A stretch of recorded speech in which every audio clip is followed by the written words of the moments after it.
ಸ್ನೇಹಿತರೆ ನಮಸ್ಕಾರ, ನಾನು ರವೀಂದ್ರ ಜೋಶಿ. ನಿನ್ನೆ ಮಂಗಳವಾರ ನರೇಂದ್ರ ಮೋದಿಯವರು ಕಾಶಿಯಿಂದ ನಾಮಪತ್ರವನ್ನು ಸಲ್ಲಿಸಿದರು.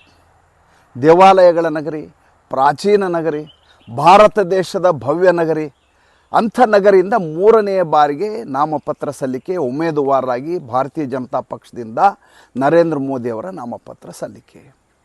ಎಲ್ಲ ಮಾಧ್ಯಮಗಳಲ್ಲಿ ಇದರ ಕುರಿತಾಗಿ ಪುಂಖಾನುಪುಂಖವಾಗಿ ವರದಿಗಳನ್ನು ಮಾಡಿದ್ದಾರೆ. ನಾವು ಇದಕ್ಕಿಂತ ಭಿನ್ನವಾಗಿ ಆಲೋಚನೆ ಮಾಡೋಣ ಮತ್ತು ನರೇಂದ್ರ ಮೋದಿಯವರ ನಡೆಯ ವೈಶಿಷ್ಟ್ಯತೆ ಏನು ಅನ್ನುವುದನ್ನು ಹೇಳೋಣ. ಮೊದಲನೇದಾಗಿ ಸೋಮವಾರ ದಿವಸ ನರೇಂದ್ರ ಮೋದಿಯವರು ಮದವಣಗಿತ್ತಿ ಹಾಗೆ ಸಿಂಗರಿಸಿಕೊಂಡಿರುವಂಥ ಪ್ರಾಚೀನ ನಗರಿಯಲ್ಲಿ 6 ಕಿಲೋಮೀಟರ್ ರೋಡ್ ಶೋ ಮಾಡ್ತಾರೆ. ಅದಾದ ಮೇಲೆ ಮಂಗಳವಾರ ದಿವಸ ದಶಾಶ್ವಮೇಧ ಘಾಟ್ಗೆ ತೆರಳಿ ಅಲ್ಲಿ ಗಂಗಾ ಸ್ನಾನವನ್ನು ಮಾಡಿ ತದನಂತರ ಗಂಗೆಗೆ ಪೂಜೆಯನ್ನು ಸಲ್ಲಿಸಿ ಗಂಗಾ ಮಾತೆಗೆ ಕಾಲಭೈರವ ಮಂದಿರಕ್ಕೆ ತೆರಳುತ್ತಾರೆ. ನಮಗೆ ಕಾಶಿ ವಿಶ್ವನಾಥ್ ಗೊತ್ತು, ಸಂಕಟ ಮೋಚನ ಮಂದಿರ ಗೊತ್ತು, ಅನ್ನಪೂರ್ಣೇಶ್ವರಿ ದೇವಾಲಯ ಗೊತ್ತು. ಆದರೆ ಈ ಕಾಲಭೈರವನ ಬಗ್ಗೆ ಎಷ್ಟು ಜನರಿಗೆ ಗೊತ್ತಿದೆ, ಅದರ ಕುರಿತಾಗಿ ಸ್ವಲ್ಪ ಇವತ್ತು ಮಾಹಿತಿಯನ್ನು ಕೊಡ್ತೇನೆ. ಅದಾದ ಮೇಲೆ ನಾಮಪತ್ರ ಸಲ್ಲಿಕೆಯ ಬಗ್ಗೆ ಮಾಹಿತಿಯನ್ನು ನೀಡುವಂಥ ಒಂದು ಕೈಂಕರ್ಯವನ್ನು ಮಾಡ್ತೇನೆ. ಕಾಲಭೈರವ ಅಂದರೆ ಈತನಿಗೆ ಕಾಶಿಯಲ್ಲಿ ಕೊತ್ವಾಲ್ ಅಂತ ಕರೀತಾರೆ, ಕ್ಷೇತ್ರಪಾಲ ಅಂತ ಕರೀತಾರೆ. ಇಡೀ ಪ್ರಾಚೀನ ನಗರಿಯನ್ನು ಯಾರಾದರೂ ರಕ್ಷಣೆ ಮಾಡುವುದಾದರೆ ಅದು ಕೇವಲ ಮತ್ತು ಕೇವಲ ಕಾಲಭೈರವ.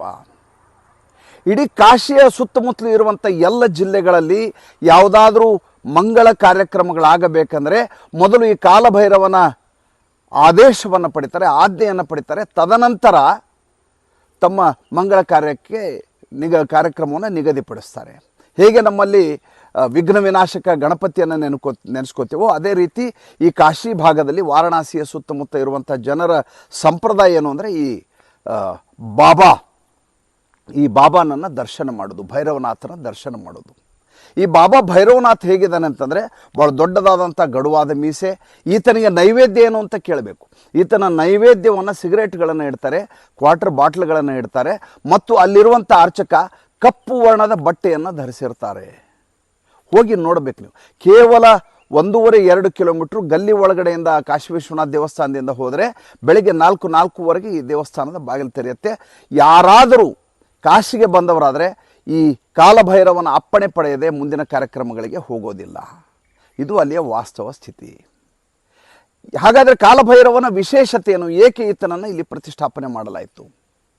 ಈತನಿಗೆ ಬ್ರಹ್ಮಹತ್ಯಾ ದೋಷ ಇರುತ್ತೆ ಕಾಲಭೈರವನಿಗೆ. ಆತ ತ್ರಿಲೋಕ ಸಂಚಾರ ಮಾಡ್ತಾನೆ, ಎಲ್ಲಿಯೂ ಆತನಿಗೆ ವಿಮೋಚನೆ ಆಗುವುದಿಲ್ಲ, ಪ್ರಾಯಶ್ಚಿತ್ತ ಆಗುವುದಿಲ್ಲ. ಕೊನೆಗೆ ಕಾಶಿಗೆ ಬಂದಾಗ ಮಹಾದೇವ ಈತನನ್ನು ಪ್ರಾಯಶ್ಚಿತ್ತ ಮಾಡ್ತಾನೆ. ಮಹಾದೇವ ಈತನಿಗೆ ಪ್ರಾಯಶ್ಚಿತ್ತವನ್ನು ಮಾಡಿ ನೀನು ಇಲ್ಲೇ ಪ್ರತಿಷ್ಠಾಪನೆ ಮಾಡು, ಯಾರಿಗಾದರೂ ದುಃಖ ದುಮ್ಮಾನಗಳಿದ್ದರೆ ಅದನ್ನು ನಿವಾರಿಸುವಂಥ ಮತ್ತು ಇಡೀ ಪ್ರಾಚೀನ ನಗರಿಯನ್ನು ಕಾಪಾಡುವಂಥ ಕೊತ್ವಾಲನ ಕೆಲಸವನ್ನು ನೀನು ಮಾಡಬೇಕು. ಹಾಗಂತ ಸ್ವತಃ ಶಂಕರ ಮಹಾದೇವ ಏನಿದ್ದಾನೆ ಶಂಕರ, ಆತ ಈತನಿಗೆ ಆಜ್ಞಾಪಿಸ್ತಾನೆ. ಅದಾದಮೇಲೆ ಬಂದು ಇಲ್ಲಿ ನೆಲೆ ಊರ್ತಾನೆ. ನೋಡಿ ಎಷ್ಟು ಅದ್ಭುತವಾದಂಥ ಐತಿಹ್ಯ ಪೌರಾಣಿಕ ಹಿನ್ನೆಲೆ ಇರುವಂಥ ಜಾಗ. ಈ ಜಾಗಕ್ಕೆ ನರೇಂದ್ರ ಮೋದಿಯವರು ತೆರಳುತ್ತಾರೆ. ಹೋಗಿ ಅಲ್ಲಿ ಬಾಬಾ ಭೈರವನಾಥನಿಗೆ ಪೂಜೆಯನ್ನು ಸಲ್ಲಿಸ್ತಾರೆ. ಯಾರಾದರೂ ಮಕ್ಕಳಿಗೆ ಭಯ ಉಂಟಾದರೆ, ರಾತ್ರಿ ಮೂತ್ರ ವಿಸರ್ಜನೆ ಮಾಡ್ಕೋತಾ ಇದ್ದರೆ, ಯಾವುದೋ ಪ್ರೇತ ಪಿಶಾಚಿಗಳ ಕಾಟ ಇದ್ದರೆ ಈ ದೇವಸ್ಥಾನಕ್ಕೆ ಮಕ್ಕಳನ್ನು ಕರ್ಕೊಂಬರ್ತಾರೆ. ಅವರಿಗೆ ಕಪ್ಪು ದಾರವನ್ನು ಕಟ್ಟಿಸ್ತಾರೆ, ತಾಯಿತವನ್ನು ಕಟ್ಟಿಸ್ತಾರೆ. ತನ್ಮೂಲಕ ಅಲ್ಲಿಯ ವೈಬ್ರೇಷನ್ ಏನಿದೆಯಲ್ಲ ಅದರ ಮೂಲಕವೇ ಮಕ್ಕಳಿಗೆ ಎಷ್ಟೋ ಜನರಿಗೆ ಹುಷಾರಾಗತ್ತೆ ಅಂತ ಅಲ್ಲಿಯ ಜನ ಹೇಳ್ತಾರೆ. ಇಲ್ಲೊಂದು ಪೊಲೀಸ್ ಸ್ಟೇಷನ್ ಕೋಟ್ವಾಲಿ ಅಂತಾರೆ, ಇಲ್ಲೆಲ್ಲ ಪೊಲೀಸ್ ಸ್ಟೇಷನ್ ಕೋಟ್ವಾಲಿ ಅಂತ ಕರೆಯೋದು. ಈ ಕೋಟ್ವಾಲಿ ಏನಿದೆ ಅಲ್ಲಿ ವಿಶೇಷತೆ ನೋಡಬೇಕು ನೀವು. ಈ ದೇವಸ್ಥಾನಕ್ಕೆ ಅಂಟಿಕೊಂಡ ಹಾಗೆ ಇದು ಗಲ್ಲಿಯಲ್ಲಿರುವಂಥ ದೇವಸ್ಥಾನ. ಸ್ವಲ್ಪ ದೂರದಲ್ಲಿ ಪೊಲೀಸ್ ಠಾಣೆ ಇದೆ. ಆ ಪೊಲೀಸ್ ಠಾಣೆಯ ಇನ್ಸ್ಪೆಕ್ಟರ್ ಯಾರು ಗೊತ್ತಾ? ಅದು ಭಾಳ ಇಂಪಾರ್ಟೆಂಟ್ ಆಗಿರೋದು. ಅಲ್ಲಿಯ ಪೊಲೀಸ್ ಠಾಣೆಯ ಇನ್ಸ್ಪೆಕ್ಟರು ಈ ಕಾಲಭೈರವ ಬಾಬಾ ಭೈರವನಾಥ್. ಅಂದರೆ ಯಾವ SHO ಅಂತ ಕರೀತಾರಲ್ಲ, ನಮ್ಮಲ್ಲಿ ಹೆಂಗೆ ಸಬ್ ಇನ್ಸ್ಪೆಕ್ಟರ್ ಅಂತ ಕರಿತೀವೋ ಹಾಗೆ ಅಲ್ಲಿ SHO ಅಂತ ಕರೀತಾರೆ. ಆ SHO ಕೊಡುವಂಥ ಕುರ್ಚಿ ಏನಿದೆ ಆ ಕುರ್ಚಿಯ ಮೇಲೆ ಬಾಬಾ ಭೈರವನಾಥನ ಫೋಟೋ ಇರುತ್ತೆ. ಯಾರಾದರೂ ಅಲ್ಲಿ ಫಿರ್ಯಾದಿ ಕೊಡಲಿಕ್ಕೆ, ದೂರು ಕೊಡ್ಲಿಕ್ಕೆ ಬಂದು ಅಲ್ಲಿ ನಮಸ್ಕಾರ ಮಾಡ್ತಾರೆ. ಅಲ್ಲಿ ದೂರನ್ನು ಇಟ್ಟು ಅದಾದ ಮೇಲೆ ಪಕ್ಕದಲ್ಲಿ ಕುರ್ಚಿಯನ್ನು SHOಗೆ ಇಟ್ಟಿರಲಾಗುತ್ತೆ ಇನ್ಸ್ಪೆಕ್ಟರ್ಗೆ. ಆ ಇನ್ಸ್ಪೆಕ್ಟರ್ಗೆ ಬಂದು ತಮ್ಮ ಫಿರ್ಯಾದಿಯನ್ನು ಹೇಳ್ತಾರೆ. ತನ್ನ ಮೂಲಕ ತಮ್ಮ ಸಮಸ್ಯೆಗಳನ್ನು ಬಗೆಹರಿಸ್ಕೋತಾರೆ. ಅಷ್ಟೊಂದು ವಿಶೇಷತೆ ಇರುವಂಥ ಜಾಗ. ಆ ಜಾಗದಲ್ಲಿ ನರೇಂದ್ರ ಮೋದಿ ಹೋಗಿ ನೋಡಿ, ಒಬ್ಬ ವ್ಯಕ್ತಿ ಯಾವ ಜಾಗಕ್ಕೆ ಹೋಗ್ತಾರೆ, ಹೋದ ತಕ್ಷಣ ಆ ಜಾಗ ಇದ್ದಕ್ಕಿದ್ದ ಹಾಗೆ ಜನಪ್ರಿಯಗೊಳ್ಳುತ್ತೆ. ಜನಪ್ರಿಯಗೊಳ್ಳುವುದಷ್ಟೇ ಅಲ್ಲ, ಆ ತೀರ್ಥಕ್ಷೇತ್ರದ ಪ್ರಾಮುಖ್ಯತೆ ಉಳಿದ ಜನರಿಗೆ ಅರ್ಥ ಆಗತ್ತೆ. ತನ್ಮೂಲಕ ಧರ್ಮದ ಪುನರುದ್ಧಾರ ಆಗತ್ತೆ. ನರೇಂದ್ರ ಮೋದಿಯವರು ಇದನ್ನ 2014ರಲ್ಲಿ ಕಾಶಿಯನ್ನು ಆಯ್ಕೆ ಮಾಡಿಕೊಂಡಾಗ ಒಂದು ಮಾತನ್ನು ಹೇಳಿದರು. ನಾನು ಯಾವಾಗಲೂ ಪ್ರತಿ ಬಾರಿ ಹೇಳ್ತೇನೆ, ಮಾ ಗಂಗಾನೆ ಮೂಲೆ ಮುಜೆ ಬುಲಾಯಾ ಹೇ ಅಂತೇಳಿ. ಭಾರತ ದೇಶದಲ್ಲಿ ಯಾವ ಕ್ಷೇತ್ರದಲ್ಲಿ ಬೇಕಾದರೂ ನರೇಂದ್ರ ಮೋದಿ ನಿಲ್ಲಬಹುದಿತ್ತು. ಗುಜರಾತ್ನಲ್ಲಿ ಆಲ್ರೆಡಿ ನಿಂತು ಬಿಟ್ಟಿದ್ರು ಮೊದಲೇ ಸಲ 2014ರಲ್ಲಿ. ಜೊತೆಗೆ ಇನ್ನೊಂದು ಕ್ಷೇತ್ರವನ್ನು ಆಯ್ಕೆ ಮಾಡ್ಕೋಬೇಕು ಅಂತ ಬಂದಂಥ ಸಂದರ್ಭದಲ್ಲಿ ಅವರು ಆಯ್ಕೆ ಮಾಡಿಕೊಂಡದ್ದು ಯಾವುದಾದ್ರೂ ಇದ್ದರೆ ಅದು ವಾರಣಾಸಿಯನ್ನು. ಯಾಕೆ ವಾರಣಾಸಿಯನ್ನು ಆಯ್ಕೆ ಮಾಡಿಕೊಂಡ್ರು? ಏಕೆಂದರೆ ಭಾರತ ದೇಶದ ಎಲ್ಲ ಶ್ರದ್ಧಾಳುಗಳ ಮೂಲ ಕೇಂದ್ರ ಅಂತ ಯಾವುದಾದ್ರೂ ಇದ್ದರೆ ಈ ದೇಶದಲ್ಲಿ ಕಾಶಿ ವಿಶ್ವನಾಥನ ದರ್ಶನ ಮಾಡಬೇಕು ಅನ್ನೋದು ಇಡೀ ಭಾರತ ದೇಶದ ಎಲ್ಲ ಹಿಂದೂಗಳ ಜೀವನದ ಬಹಳ ದೊಡ್ಡದಾದಂಥ ಉದ್ದೇಶ, ಸಂಕಲ್ಪ ಆಗಿರುತ್ತೆ. ಕಾಶಿ ಯಾತ್ರೆ ಮಾಡಿ ಬಂದಿದ್ದಾನೆ ಅಂದರೆ ಮುಂಚಿನ ಕಾಲದಲ್ಲಿ ಊರು ಹೊರಗಡೆಯಿಂದ ಮೆರವಣಿಗೆ ಮಾಡಿ ಊರುಗಳ ಒಳಗಡೆ ಕರ್ಕೊಂಬರೋರು. ಇವತ್ತಿಗೂ ಸಾವಿನ ಸನಿಹದಲ್ಲಿರುವಂಥ ಯಾವುದಾದ್ರೂ ವ್ಯಕ್ತಿಗೆ ಬಾಯಲ್ಲಿ ಬಿಡೋದೇ ಗಂಗೆಯನ್ನು. ಏಕೆಂದರೆ ಅಷ್ಟು ಪವಿತ್ರವಾದಂಥ ಉದಕ ಅದು ಅಂತ, ಅಲ್ಲಿ ನೀರು ಅಂತ, ಜಲ ಅನ್ನೋದಿದೆಯಲ್ಲ ಅಲ್ಲಿದು ಅಷ್ಟು ಪವಿತ್ರವಾದಂಥದ್ದು. ಈ ನರೇಂದ್ರ ಮೋದಿ ಅವರ ಮತ್ತು ಕಾಶಿಯ ಅನುಸಂಧಾನ ಇದೆಯಲ್ಲ, ಅದನ್ನು ನೀವು ನೋಡಬೇಕು. ಒಬ್ಬ ಲೋಕಸಭಾ ಸದಸ್ಯನಾಗಿ ನರೇಂದ್ರ ಮೋದಿ ಅವರು ಈ ದೇಶದ ಪ್ರಧಾನಮಂತ್ರಿ ಹೌದು, ಆದರೆ ಒಬ್ಬ ಲೋಕಸಭಾ ಸದಸ್ಯನಾಗಿ ಎಷ್ಟರ ಮಟ್ಟಿಗೆ ಕಾಶಿಯ ಬಗ್ಗೆ ವಿಶೇಷವಾದ ಒಂದು ಅಕ್ಕರೆಯನ್ನು ಇಟ್ಕೊಂಡಿದ್ದಾರೆ, ಅಂತಃಕರಣವನ್ನು ಇಟ್ಕೊಂಡಿದ್ದಾರೆ ಅಲ್ಲಿ ಜನರ ಬಗ್ಗೆ ಅಂತಂದರೆ, ಕನಿಷ್ಠ 2 ತಿಂಗಳಿಗೆ 1 ಸಲ ಆದರೂ ತಮ್ಮ ಲೋಕಸಭಾ ಕ್ಷೇತ್ರಕ್ಕೆ ನರೇಂದ್ರ ಮೋದಿ ಭೇಟಿಯನ್ನು ಕೊಡ್ತಾರೆ. ಕಾಶಿ ಯಾವ ಮಟ್ಟಿಗೆ ಬೆಳೀತಾ ಇದೆ ಇವತ್ತು ಅಂತಂದರೆ, ಇಡೀ ದೇಶದ ಎಲ್ಲ ಜನ 1 ಸಲ ಆದರೂ ಕಾಶಿ ವಿಶ್ವನಾಥ್ ಕಾರಿಡಾರ್ಗೆ ಹೋಗಬೇಕು ಅಂತ ಇಚ್ಛಿಸ್ತಾರೆ ಮತ್ತು ಅಂಥದ್ದೊಂದು ವ್ಯವಸ್ಥೆಯನ್ನು ಕಲ್ಪಿಸಲಾಗಿದೆ.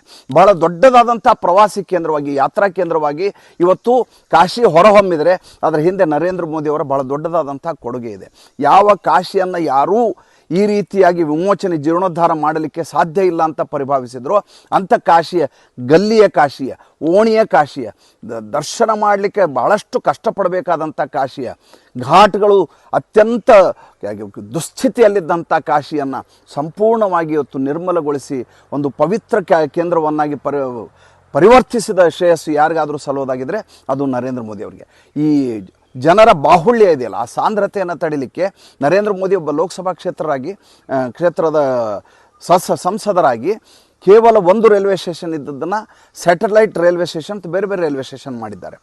ನರೇಂದ್ರ ಮೋದಿ ಅವರು ಇವತ್ತಿಗೂ ರಾತ್ರಿ ಹೊತ್ತಿನಲ್ಲಿ 1 ಗಂಟೆ 2 ಗಂಟೆಗೆ ತಾವು ಯಾವಾಗ ಆ ಕ್ಷೇತ್ರಕ್ಕೆ ಭೇಟಿ ಕೊಡ್ತಾರೋ ಒಬ್ಬರೇ ಕಾಶಿ ಒಳಗಡೆ ಸುತ್ತಿ ಬರ್ತಾರೆ.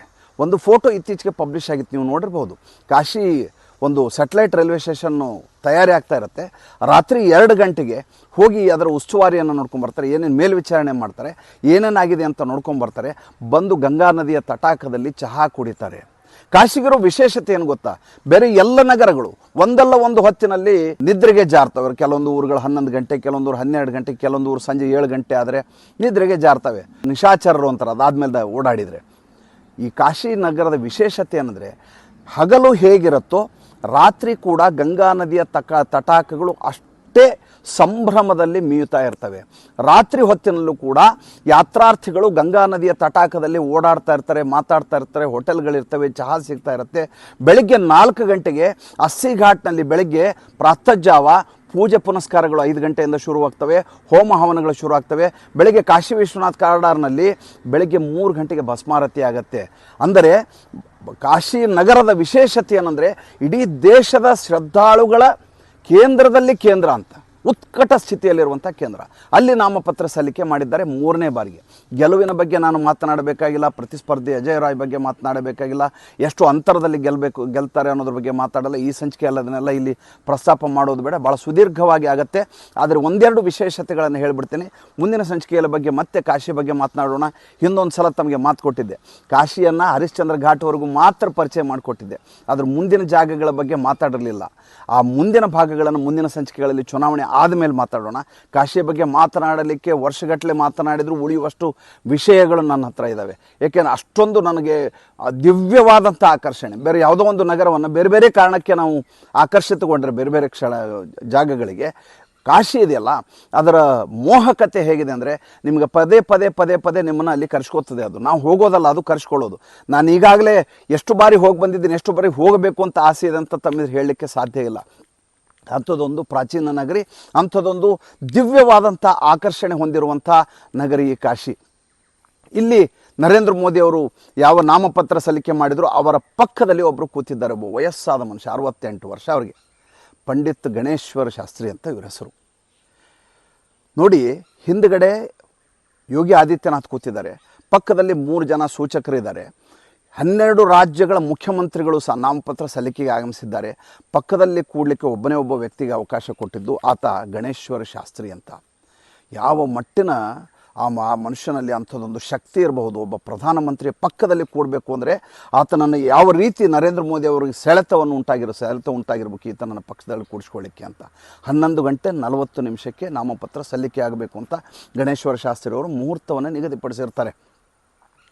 ಗಣೇಶ್ವರ ಶಾಸ್ತ್ರಿ ಯಾರು ಅಂತಂದರೆ ಇವ್ರ ತಂದೆ ಲಕ್ಷ್ಮಣ ಶಾಸ್ತ್ರಿ ಅಂತ 19ನೇ ಶತಮಾನದಲ್ಲಿ ತಮಿಳುನಾಡಿನಿಂದ ವಲಸೆ ಬಂದವರು. ಇಲ್ಲಿ ಅಸ್ಸಿ ಘಾಟ್ ಇದೆಯಲ್ಲ, ಕಾಶಿ ಅಸ್ಸಿ ಘಾಟ್ನ ಸುಮಾರು 1.5-2 ಕಿಲೋಮೀಟರ್ ದೂರದಲ್ಲಿ ಇವರೊಂದು ವೇದ ಶಾಲೆ ಇದೆ. ಅಲ್ಲಿ ಇವರು ಸಂಪೂರ್ಣವಾಗಿ ಯಾವುದೇ ದೊಡ್ಡ ಜನಪ್ರಿಯತೆ ಪ್ರಚಾರವನ್ನು ಮಾಡಲಾರದೆ ತಮ್ಮ ಪಾಡಿಗೆ ತಾವು ನೇಪಥ್ಯದಲ್ಲಿ ಕೂತ್ಕೊಂಡು ಈ ದೇಶದ ನಮ್ಮದೇನು ದೊಡ್ಡದಾದಂಥ ಪರಂಪರೆ ಇದೆ ಅದರ ವೇದ ಪಾಠಗಳನ್ನು ಮಾಡಿಕೊಂಡಿರುವಂಥ ಜನ ಇವರು. ಅಯೋಧ್ಯೆಯ ರಾಮ ಮಂದಿರದ ಪ್ರಾಣ ಪ್ರತಿಷ್ಠೆಯ ಮುಹೂರ್ತ ನಿಗದಿಪಡಿಸಿದ್ದೇ ಈ ಗಣೇಶ್ವರ ಶಾಸ್ತ್ರಿಗಳು. ಜೊತೆಗೆ ಕಾರಿಡಾರ್ ಆಯ್ತಲ್ಲ, ಕಾಶಿ ವಿಶ್ವನಾಥ್ ಕಾರಿಡಾರ್ನ ಯಾವಾಗ ಉದ್ಘಾಟನೆ ಆಗಬೇಕು ಅಂತ ತೀರ್ಮಾನ ಮಾಡಿದ್ದೆ ಗಣೇಶ್ವರ ಶಾಸ್ತ್ರಿಗಳು. ನರೇಂದ್ರ ಮೋದಿ ಅವರಿಗೆ ಅವ್ರ ಬಗ್ಗೆ ಇನ್ನಿಲ್ಲದ ಅವ್ರ ಬಗ್ಗೆ ಶ್ರದ್ಧೆ ಮತ್ತು ನಂಬಿಕೆ, ಅಚಲವಾದಂಥ ವಿಶ್ವಾಸ. ಈ ವ್ಯಕ್ತಿ ದೈವಾಂಶ ಸಂಭೂತ ಅಂತ ಸ್ವತಃ ನರೇಂದ್ರ ಮೋದಿ ಪರಿಭಾವಿಸಿದ್ದು. ನರೇಂದ್ರ ಮೋದಿ ಕೇವಲ ಧರ್ಮ ಮಾತ್ರವಲ್ಲ, ಸಾಮಾಜಿಕ ನ್ಯಾಯವನ್ನೂ ಕೂಡ ಅಷ್ಟೇ ಪರಿಪಾಲಿಸಬಲ್ಲರು ಅನ್ನೋದಕ್ಕೆ ಸಾಕ್ಷಿ ಏನಂದರೆ ಇನ್ನು 3 ಜನರನ್ನ ಕರ್ಕೊಂಡ್ಬಂದಿರ್ತಾರೆ. ಇಬ್ಬರು OBCಯಿಂದ, ಒಬ್ಬರು SC ಕಮ್ಯುನಿಟಿಯಿಂದ ಬಂದಂಥವ್ರನ್ನ ತಮಗೆ ಸೂಚಕರಾಗಿ ಆಯ್ಕೆ ಮಾಡ್ತಾರೆ. ಜನಸಾಮಾನ್ಯರಾದಂಥ ವ್ಯಕ್ತಿಗಳು.